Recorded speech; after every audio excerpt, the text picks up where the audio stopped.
Salve, salve, meus guerreiros! Sejam todos mais que bem-vindos ao nosso canal Filosofia em Foco. Aqui é novamente o professor Alan Camargo, seu grande companheiro de estudos, e hoje daremos continuidade a uma série de aulas em que estamos estudando esse tema importantíssimo para a área da filosofia, que é a metafísica, principalmente para os estudos voltados para o Exame Nacional do Ensino Médio, o Enem, tema muito requerido nas últimas provas. Hoje nós entraremos num momento mais próximos em termos históricos da realidade que vivemos. Veremos, na verdade, como a metafísica vai ser problematizada num momento conhecido como modernidade tardia. Essa aula, na verdade, vai exigir uma certa maturidade por parte de nós, com base em vários conceitos já trabalhados nos encontros anteriores, por isso que será fundamental que vocês tenham muito bem traçados as ideias que nós já trouxemos das últimas aulas. Caso vocês tenham perdido quaisquer uma das reflexões, não deixem de ver as aulas anteriores. E é bem provável que, para dar conta de passar pelas principais ideias da proposta de hoje, a nossa aula obviamente gaste um tempo um pouco delongado, mas nós faremos do modo mais consagrado, né, que a gente vem trazendo para o nosso canal, que é a compreensão através de mapas mentais para tornar o conhecimento um pouco mais organizado e facilitar da melhor forma a compreensão por parte de todos vocês. Então, sem mais delongas, vamos entrar, portanto, no estudo da metafísica na modernidade tardia. Meus queridos, vamos entender na aula de hoje a perspectiva crítica trazida por dois grandes teóricos da filosofia entre meados dos séculos XVIII e início do século XIX, né? Momento consagrado como modernidade tardia propriamente dita. Hoje teremos que trabalhar tanto a crítica feita por Kant e toda a revolução que ele vai trazer dentro do pensamento filosófico, e depois a contribuição hegeliana, principalmente através da visão da dialética. Esses dois caras aqui, meus queridos, eles vão revolucionar o pensamento acerca da metafísica, que vai desembocar a partir de meados do século XIX, início do século XX, a um momento de realmente bastante crítica e desconstrução de toda a tradição metafísica, tá bom? Então, quando nós falamos sobre a modernidade tardia, eu estou, na verdade, me referindo a um momento que vai desde os séculos XVIII até meados do século XIX. Perdão, senhores, aqui seria XVIII, tá? Meados do século XVIII até meados do século XIX. Esse é o momento em que conjugava-se na história toda uma herança que vinha das tradições iluministas, que nós já trabalhamos em momentos anteriores em outras aulas do nosso canal. Naquele contexto, vivia-se uma herança a partir de um dilema muito consagrado, de um lado entre os racionalistas, principalmente de tradição cartesiana, francesa, e os empiristas do outro lado, né, que bebiam da fonte britânica, principalmente a partir dos estudos de Locke, David Hume, por exemplo, Thomas Hobbes, dentre outros. Nós trabalhamos esse dilema que se trava dentro da área da metafísica na nossa terceira aula sobre esse estudo, né? Então, caso você tenha ficado com qualquer dúvida, valeria a pena voltar para essa aula em que nós discutimos esse embate. Mas o que eu quero mostrar para vocês é que durante pouco mais de 100 anos, criou-se um grande dilema. Qual a principal forma de conhecimento, ou qual o método mais seguro para que nós consigamos entender a essência das coisas e a estrutura da realidade? E por isso que o racionalismo e o empirismo abriu, na verdade, um embate muito grande. Até teríamos que chegar no momento do século XVIII e já adentrando no século XIX para que Kant e Hegel conseguissem superar esse dilema, trazendo algumas perspectivas um pouco mais amadurecidas com relação às possibilidades de existirem os objetos ou uma realidade exterior ao próprio indivíduo.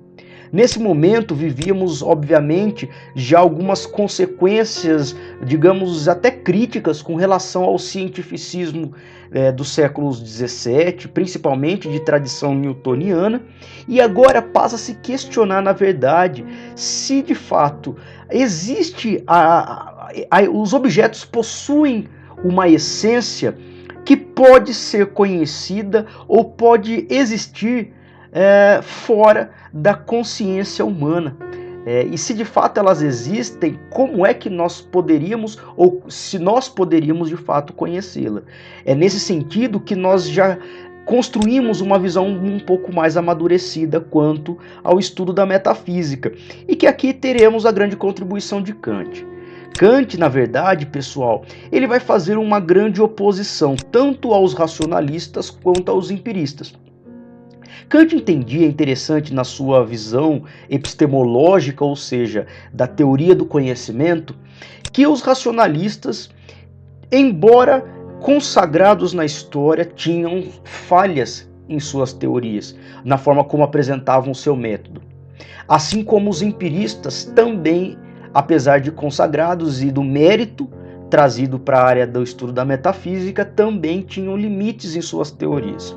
Mas Kant vai entender que os racionalistas não estão de todo errados, assim como os empiristas também não estariam totalmente errados.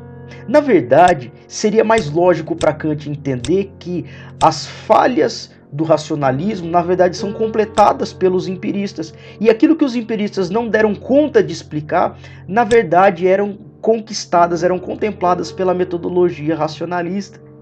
Então, Kant vai entender, a partir desse conflito, desse embate muito claro entre as duas metodologias clássicas do início da modernidade, que haveria sim a possibilidade de criarmos uma forma de conhecimento que congregasse o racionalismo, mas não caísse em seus limites, e consagrasse também o empirismo, mas que também não caísse nas próprias falhas dessa metodologia. Kant vai entender, portanto, que quando nós conhecemos as coisas, nós temos um chamado conhecimento a priori, a posteriori, me perdoem, um conhecimento chamado de a priori. Falar no conhecimento a posteriori é um conhecimento que, na verdade, vem da própria matéria. É aquele conhecimento que parte da minha sensibilidade, que parte das experiências propriamente empíricas, né, do contato com o objeto em si. É isso que os meus sentidos conseguem apreender, a partir, portanto, do próprio contato da experiência. No entanto, Kant, se ele afirmasse isso, ele estaria sendo mais um empirista, e nesse sentido não inovaria em qualquer medida, né? É interessante que para Kant, embora nós consigamos aprender fenômenos através da observação, os fenômenos sozinhos não dariam conta de construir um conhecimento para o ser humano. Seria fundamental que nós conjugássemos a ideia do conhecimento a priori. O conhecimento a priori é o que ele chamava de formas do conhecimento ou faculdades intelectuais. Seriam como se fossem caixinhas, presentes dentro da nossa consciência, conceitos já tidos dentro da nossa racionalidade inata. Então, conceitos como unidade, pluralidade, totalidade, realidade, negação, limitação, substância, causalidade, comunidade, possibilidade, existência, necessidade, tempo, espaço. Kant está nos dizendo que essas formas, elas já existem em seus conceitos dentro da minha capacidade intelectual. E aí, quando eu me deparo com um objeto, com um fenômeno, ele nada mais vai fazer do que se adaptar a uma dessas ou várias dessas faculdades intelectuais, desses conceitos já tidos dentro da nossa mente. Por isso, falar no conhecimento a priori também é falar numa ideia de entendimento, é daquilo que já vem com uma estrutura cognitiva criada dentro da capacidade racional do ser humano e, portanto, é inata a nós. Para Kant, meus queridos, falar, portanto, em conhecer é falar num processo em que eu consigo, na verdade, combinar os aspectos dos fenômenos, mas não puramente ser passivo a eles, porque o meu conhecimento, ele na verdade se constrói a partir da recepção das experiências, mas conjugadas à minha própria forma a priori, a todo um conjunto de conceitos já tidos dentro da minha capacidade racional. E a partir de então, Kant vai dizer que nós formaríamos os chamados juízos. De um lado, Kant categoriza os chamados juízos analíticos ou elucidativos, e do outro lado, os juízos sintéticos ou de ampliação. Vamos entender qual é a distinção entre ambos. Falar em juízo, em primeiro lugar, meus caros, é falar como inferências, conclusões que eu tiro a partir de uma observação, de um conhecimento propriamente dito, tanto conjugado com o a priori e o a posteriori. Pois bem, o juízo analítico, ele na verdade não cria um conhecimento novo. Ele na verdade apenas descreve, apenas elucida um predicado associado a um ser ou a um sujeito ou a um objeto analisado. Então, por exemplo, um exemplo de juízo analítico, quando eu digo esta rosa é vermelha, na verdade eu cheguei a essa conclusão, ou portanto é um juízo, que na verdade não inova em nenhum aspecto o conhecimento. Eu nada mais fiz do que elucidar uma característica já presente no sujeito, já presente naquele ser que é a rosa. Tudo bem? O juízo sintético ou de ampliação é quando, na verdade, eu extrapolo, eu vou além do que uma mera descrição do predicado daquele ser. Vamos pegar de novo o exemplo da rosa. Então, se eu disser, por exemplo, algumas rosas são vermelhas, outras são brancas, outras são champanhes, olha só, eu estou entendendo, eu estou criando, extrapolando uma mera elucidação de características. Eu já começo a entender que existe, portanto, uma diversidade de colorações para essa espécie de flor. Quando eu digo o juízo sintético a posteriori, é justamente quando eu consigo criar um conhecimento, mas que é aplicado a um caso específico. Por exemplo, algumas das rosas são vermelhas. Estas rosas especificamente são vermelhas. Agora, quando eu começo a entender que estas são vermelhas, aquelas são brancas, aquelas são champanhes, mas elas possuem caules, por exemplo, dotados de espinhos, elas têm um processo de crescimento muito semelhante, de desenvolvimento, elas precisam, em certos aspectos, de uma condição de iluminação, de adubação, de águas específicas, e elas apresentam, em muitos aspectos, características muito comuns a outros vegetais. Eu chego à conclusão para criar um juízo sintético a priori, que é quando eu, na verdade, crio leis ou crio afirmações, hipóteses gerais, agora universais. Por exemplo, de que as rosas, a despeito, das colorações diferentes, configuram uma espécie típica de vegetal.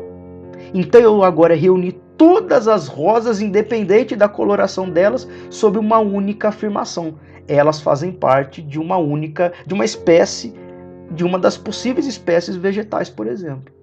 Falar, portanto, em juízos é falar em inferências, é falar, portanto, em conclusões que eu posso tirar a partir do meu processo de conhecimento, que nós já vimos, não é puramente a partir da experiência, senão também congregado a todas as faculdades mentais que nós já temos. Nesse sentido, Kant ele faz uma grande crítica chamada razão pura. Inclusive, um dos grandes clássicos da sua literatura é justamente a crítica da razão pura, ou seja, a crítica à própria metafísica. Porque Kant entende que nós não conhecemos as coisas em si, o que ele traz do grego com a palavra númeno, meus queridos. Númeno significa coisa em si. Em certos aspectos, Kant ele acaba sendo até um agnóstico. E aqui que entra o próprio criticismo. É entender que, na verdade, o meu conhecimento ele passa pelo horizonte da experiência. Então, toda aquela herança que veio desde Aristóteles e dos gregos para tentar, para afirmar que as essências dos seres elas podem ser apreendidas e entendidas por mim, Kant ele critica. E aqui que cabe realmente a grande revolução feita por esse nosso filósofo. Porque eu não consigo entender essas essências. Eu não consigo entender essa metafísica pura. Senão, somente aquilo que possa pelo horizonte da minha experiência, que se apresenta a mim. Por isso, o númeno, ou a metafísica mais pura e clássica possível, ela pode ser pensada, mas ela não pode ser conhecida, porque ela não se apresentou ainda a mim em seus aspectos de fenômenos. Vamos pegar um exemplo bem simples para nós entendermos, pessoal. Na verdade, temas como, por exemplo, o universo, eu não posso dizer com toda certeza que eu conheço o que é o universo, o espaço sideral. Ele pode ser tido nesses aspectos como um conceito metafísico, porque eu não entendo ainda a sua essência. Eu posso sim afirmar que eu conheço parte do universo. Em outras palavras, eu só conheço aquilo que ele se apresenta a mim, como, por exemplo, algumas estrelas, alguns astros, alguns planetas, mas eu não posso com uma segurança absoluta dizer que eu conheço propriamente o que é o universo. Tão somente conheço aquilo que a minha experiência conseguiu captar dele. Alguns fenômenos, portanto, que chegam à minha observação e que são processadas pelas minhas faculdades ou categorias mentais. Aí eu consigo ligar várias ideias, a partir da observação de recorrências, criar ideias de causalidade, de efeito, de unidade, de todo, né, de tempo, de espaço, e aí eu vou cunhando e construindo o meu conhecimento acerca do universo, mas puramente a essência do universo para Kant seria um conhecimento bastante distante da capacidade humana. Por isso que ele é um certo agnóstico nesse sentido. E agora, a grande revolução proporcionada por Kant é quando ele entende que a nossa consciência ela não simplesmente se adapta às coisas. Porque se ele afirmasse isso, ele estaria caindo no equívoco principalmente de John Locke, quando coloca que a mentalidade humana ela é uma tábula rasa. E ela nada mais se comporta como passiva a todos os registros que as minhas impressões vão construindo e imprimindo sobre ela. Kant ele vai além. Kant ele vai nos dizer que, na verdade, a própria coisa se adapta à minha consciência. É como se nós fôssemos, para traçar uma metáfora, entendermos-nos como uma jarra, em que a água aos poucos, conforme ela é despejada dentro desse recipiente, ela vai assumindo o formato daquele vidro, daquela jarra em questão. Então, esse processo de conhecimento, meus queridos, ele é mútuo, porque a coisa, para ela poder ser compreendida por mim, ela tem de se adaptar ao formato da minha consciência, como a água se adapta ao formato do jarro. Mas ao mesmo tempo, a minha consciência também ela se adapta àquilo que o fenômeno, àquilo que o objeto tem para me fornecer enquanto a experiência, com o contato físico, né? e através dos sentidos com ele. Por isso, Kant, aqui na filosofia, vai nos trazer uma distinção bastante importante para o nosso estudo da metafísica. Kant fala a respeito da importância de diferenciarmos o que é o conhecimento, né, das coisas em si, o númeno, que é impossível de conhecer para Kant, e a diferença das coisas para mim. Essas sim são possíveis de ser conhecidas. Por isso, a chamada Revolução Copernicana, ela é justamente aqui com Kant, e é fundamental porque passa a colocar o sujeito como o autor do seu conhecimento, mas um sujeito que se reconhece enquanto limitado, que conhece não a essência pura das coisas, mas tão somente aquilo que pode se adaptar ao horizonte das minhas faculdades mentais combinadas à experiência dos fenômenos observados. Hegel, meus queridos, foi um apreciador em certos aspectos da filosofia de Kant, mas principalmente para criticá-lo. Hegel vai trazer algumas concordâncias com relação ao seu antecessor. Em certos aspectos, ele vai entender que o sujeito ele interfere ativamente na construção da realidade. Em outras palavras, de novo, os seres, os objetos, a natureza, o universo, na verdade são processos de conhecimento que dependem da consciência do indivíduo. Então, esse indivíduo ele passa a interferir na forma como todos esses elementos são conhecidos. Mas a grande crítica que Hegel vai fazer a Kant é pelo fato de que o seu antecessor, na verdade, não se ateve à forma como a autoconsciência se desenvolveu ou se desenvolve ao longo da história. Hegel dizia que Kant havia criado uma armadilha muito grande na sua filosofia, que é o fato de criticar a razão ou a metafísica pura utilizando da própria razão. E para Hegel, aí estaria um ponto fraco de Kant, porque ele não se ateve ao processo da autoconsciência. Por isso que aqui em Hegel nós vamos ter algumas postulações importantíssimas para o campo da metafísica, que é justamente entender o que ele chamava de espírito humano e posteriormente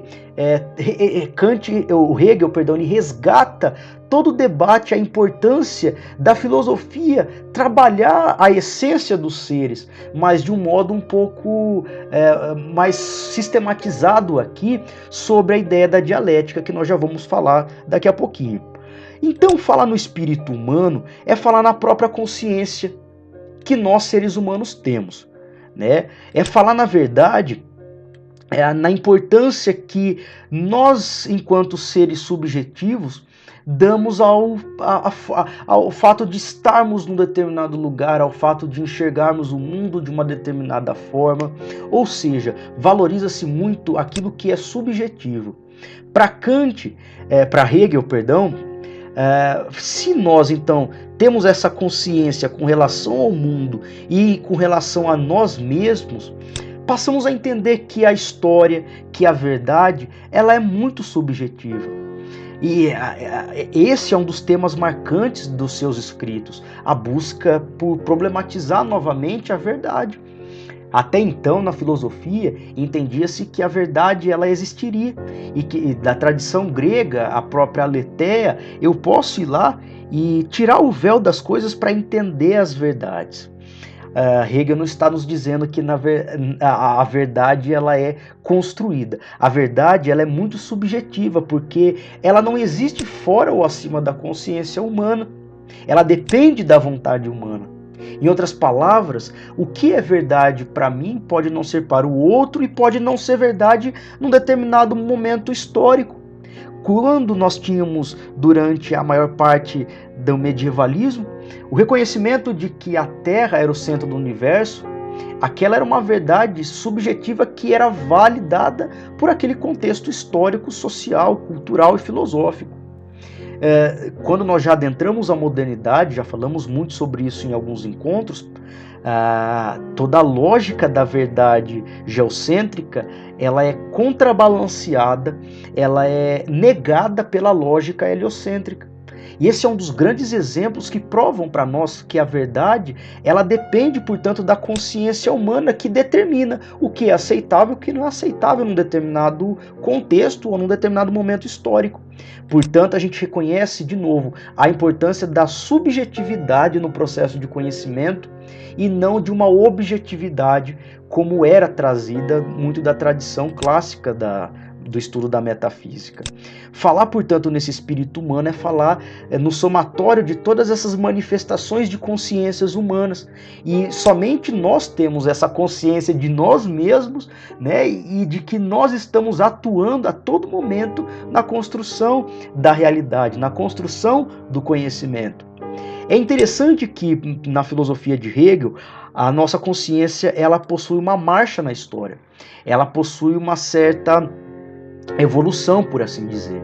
Tá? Kant vai chamar as três grandes formas de espírito: o espírito subjetivo, o espírito objetivo e o espírito absoluto. Aqui, meus senhores, ele já começa a trabalhar e elucidar para nós o que ele mais para frente vai formalizar na ideia da dialética. O espírito objetivo seria aquele espírito muito mais individualista, aquele baseado nas opiniões individuais, naquilo que as minhas emoções conseguem compreender, os meus desejos, a minha imaginação. É algo ainda muito fundamentado numa lógica individualista, do sujeito sozinho em suas vontades, em suas imaginações, construindo o seu conhecer, a sua própria consciência. Hegel nos dizia que, num determinado momento, o espírito subjetivo seria superado pelo espírito objetivo. Esse sim, já marcado por uma percepção não mais individualista, mas já calcada na forma como a minha consciência se relaciona com a sua consciência e com a consciência do outro e a do outro com a nossa, criando, portanto, um sistema social, um sistema de um convívio político, cultural. Aqui se cria, aos poucos, uma consciência mais coletiva, um espírito objetivo, né, que decorre, obviamente, dessa inter-relação entre as pessoas. Mas para Hegel, perdão pessoal, novamente, pelo equívoco aqui, mais uma vez, num determinado momento, a própria consciência objetiva, ou o espírito objetivo, seria superado pelo que ele chama de espírito absoluto.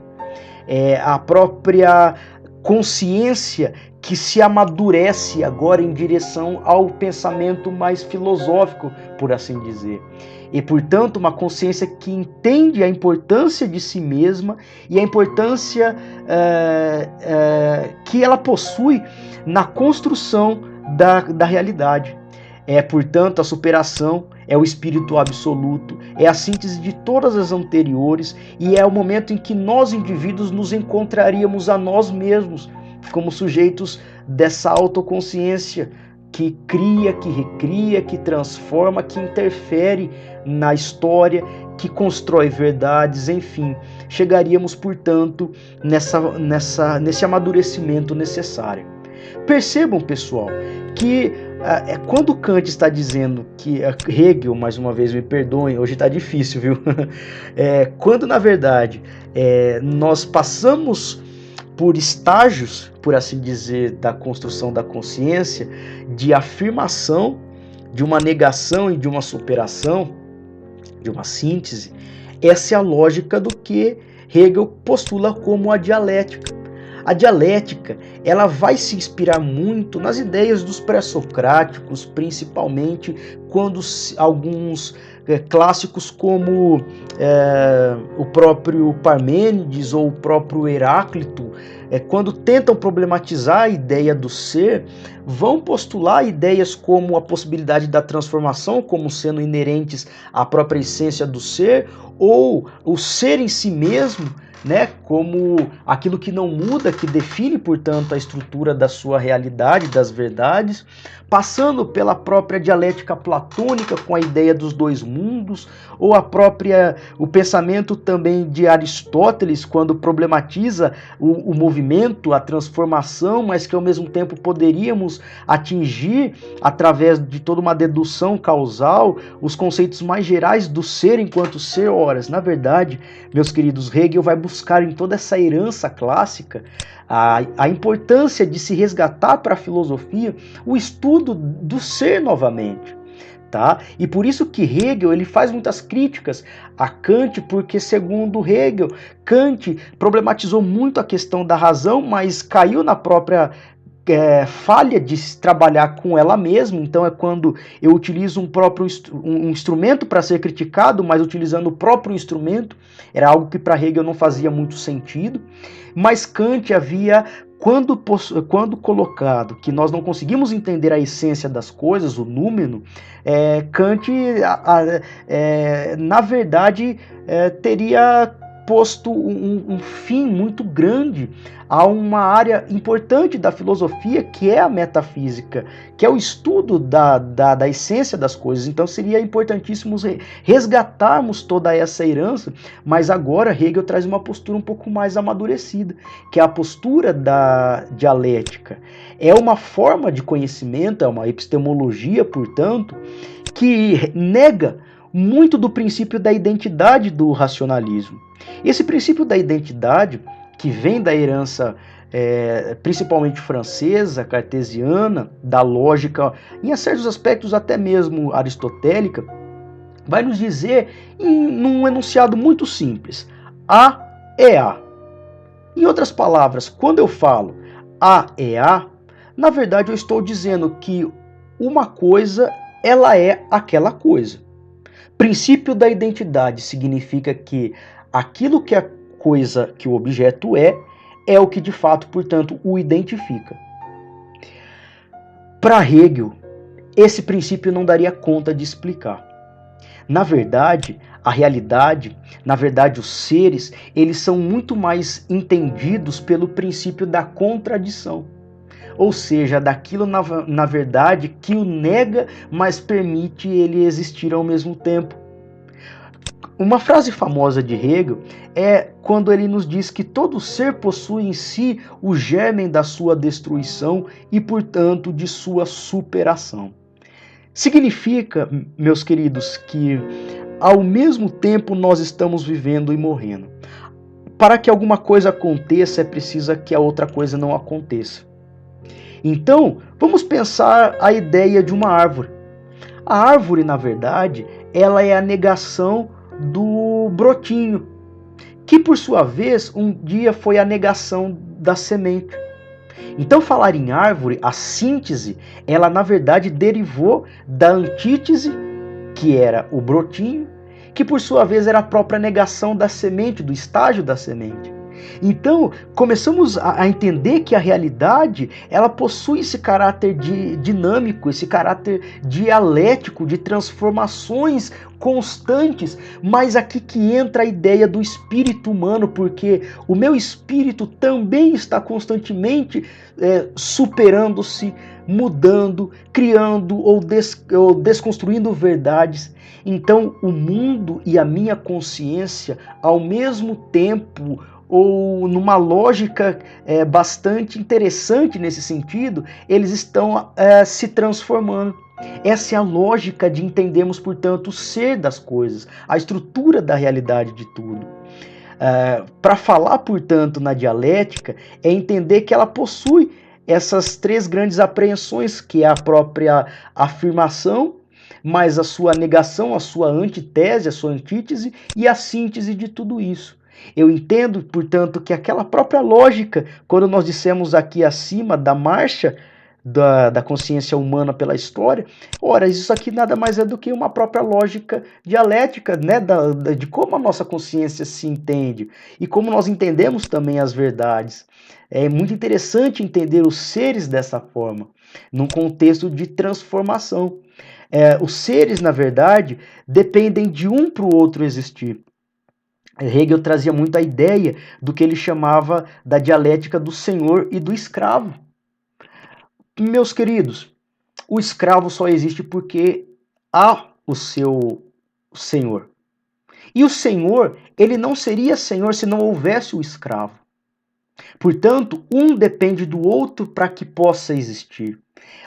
A afirmação, a tese, depende da sua negação, do seu contrário, da sua oposição, da sua antítese, para que nós formemos a síntese. Então eu posso ter o Senhor, a negação, o oposto do Senhor, o escravo, e a síntese realmente essa lógica que se estabelece entre ambos, da afirmação, da oposição e da construção do conhecimento.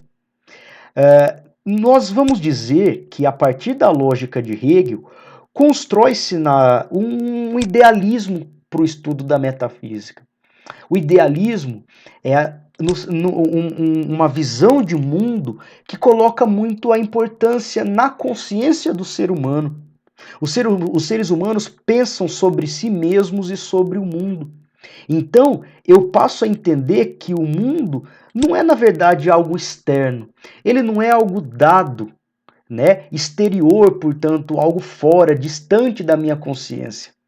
O mundo, ele passa a ser estabelecido pela minha consciência, pela minha razão. E aqui quando eu coloco, portanto, o sujeito novamente autoconsciente no processo da construção das verdades e da realidade, o sujeito ele passa a criar, a cogitar, a inferir, a concluir. São todos processos que, segundo Hegel, estabelecem um idealismo. Né? E isso vai, meus queridos, marcar boa parte da filosofia ao longo do século XIX. O idealismo vai ser uma das grandes tradições do pensamento hegeliano, inclusive vai inspirar muitos pensamentos acerca do cosmopolitismo, acerca do nacionalismo, acerca do próprio de muitas perspectivas socialistas, tá? Principalmente a partir da segunda metade do século XIX, a gente percebe, portanto, como tanto Hegel quanto Kant entendem a importância que se dá ao sujeito, mas tentando, na verdade, problematizar a possibilidade de existir a essência das coisas fora da minha consciência. E a conclusão, obviamente, que eles chegam é de uma impossibilidade disso ser afirmado.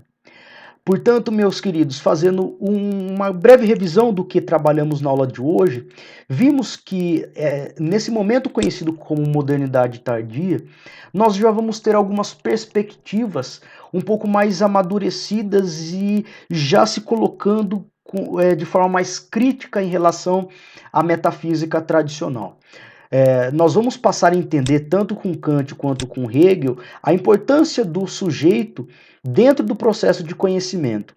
Kant, na verdade, vai nos trazer, em sua epistemologia, a conclusão de que o nosso processo de conhecimento ele não é puramente empirista, mas não é tão somente racionalista.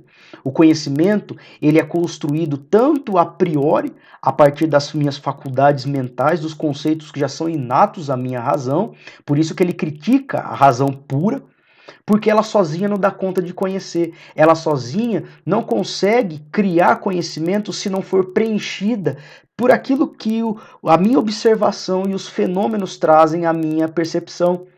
Por isso, coloca-se o sujeito como grande construtor do seu conhecimento, porque para Kant não é somente os objetos que se adaptam à minha consciência quando eles preenchem as faculdades mentais, mas a minha consciência também se adapta àquilo que o fenômeno traz como como evidências, né, a partir dos contatos físicos que eu tenho com eles.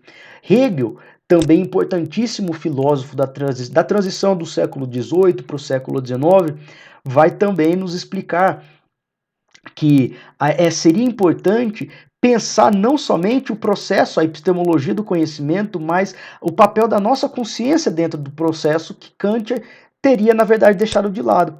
Então, Hegel vai nos dizer que as verdades, a essência dos seres, eles partem da minha consciência.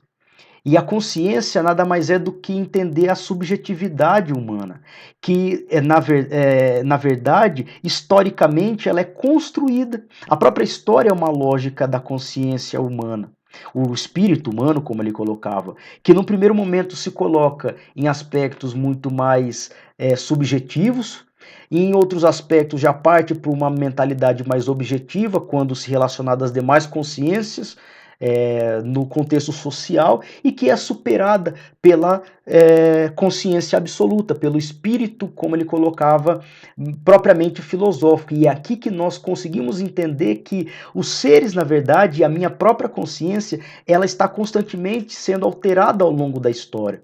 Então, a afirmação dela tende, na verdade, a ser negada pela uma oposição e que sintetiza, ao fim de tudo, a própria lógica ou a conclusão daquilo que é, de fato, a essência dos seres. Então, Hegel nos traz de novo para o campo da filosofia a importância de problematizarmos novamente a própria dimensão dos seres, a essência dos seres. E é por isso que, quando eu me coloco dentro desse papel da importância da minha consciência, a tradição hegeliana vai cair muito num equívoco de idealismo, tá? E é isso que nós, portanto, temos já caminhando para o contexto da contemporaneidade, algumas perspectivas mais críticas em relação ao pensamento metafísico. Meus queridos, espero que a nossa aula tenha contribuído da melhor maneira para organizar o conhecimento que nós temos acerca desse campo fabuloso que é a metafísica. Se você gostou do nosso vídeo, deixa a sua curtida. Se surgiu qualquer dúvida, deixa os seus comentários aqui na nossa página. Vai ser um prazer imenso e uma grande honra poder problematizar e poder esclarecer qualquer lacuna que tenha ficado dentro dessa nossa conversa. E, novamente, como eu sempre digo a vocês, vamos sempre ao infinito e além do vestibular. Eu estou com cada um de vocês e confio muito no potencial de chegarem aonde a consciência de vocês, né, permite construir, idealizar e traçar o projeto de vida de cada um. Então, meus queridos, um forte abraço a todos, bons estudos, tenham foco, tenham organização e tenham confiança naquilo que vocês estão construindo. Nos vemos na próxima aula, em que debateremos a metafísica já no contexto da contemporaneidade. Um forte abraço e até a próxima.